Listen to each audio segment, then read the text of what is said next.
Welcome to Prajanadi news. Srikakulam జిల్లా Palasa Kasibugga Gayatri Nagar MPDO office road లో ఉన్న పాన్ షాప్ లో ఈ నెల 17న చోరీ జరిగింది.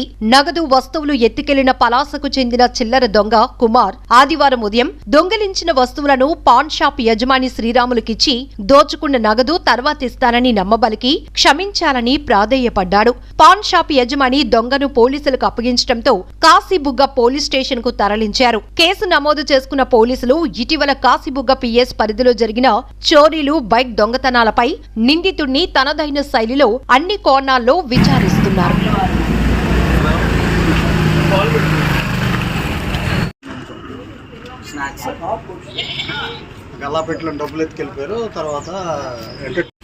నేను సాయి మోనిక పాన్ షాప్ రన్ చేస్తున్నాను.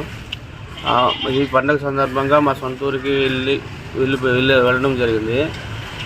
ఈ రోజు వచ్చినప్పటికీ నేను మార్నింగ్ మా దాస అంకుల్ గారు ఫోన్ చేసి చెప్పారు, ఇలాగా మీ షెల్టర్ పాన్ షాప్ ద్వారా తాళం పగలగొట్టి షెల్టర్ వదిలేసి మొత్తం చేస్తున్నప్పటికీ చూసేటప్పటికి మా షాప్లో మొత్తం ఇది కౌంటర్ మొత్తం ఖాళీ, క్యాష్ కౌంటర్ పక్కన ఉండే కౌంటర్ 2 కౌంటర్ ఖాళీ చేస్తున్నారు. దాంట్లో ఉండే మొత్తం ఏ టు జెడ్ అమౌంట్ ఖాళీ చేసినారు.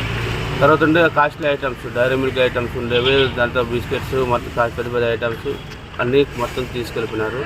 షాప్ మొత్తం చిందరబందర చేస్తున్నారు. మ్యాక్సిమం ఒక 20,000 అంటే క్యాష్ ఐటమ్ అని కలిపి దగ్గర ఒక 20,000 వరకు ఉంటుందండి. నగదు రూపంలో దగ్గర ఒక 5,000 రూపాయల వరకు. అంతే. నేను ప్రతి నెల అన్నమాట షాప్లో చిన్న డబ్బా, ప్లాస్టిక్ డబ్బాలో దాంట్లో రోజుకి 200 రూపాయలు చొప్పున నేను ఉంచి దాన్ని rent, shop rent plus current bill గురించి సపరేట్ చేసుకునేవాడిని. ఆ అమౌంట్ పోయింది. తర్వాత ఈ 10 రూపాయలు 20 రూపాయల ఖాతా అది ఇంటికి తీసుకెళ్ళాం కాబట్టి షాప్లో ఉంటామని అది దగ్గర ఒక 2-3 వేల రూపాయలు ఉంటుందండి.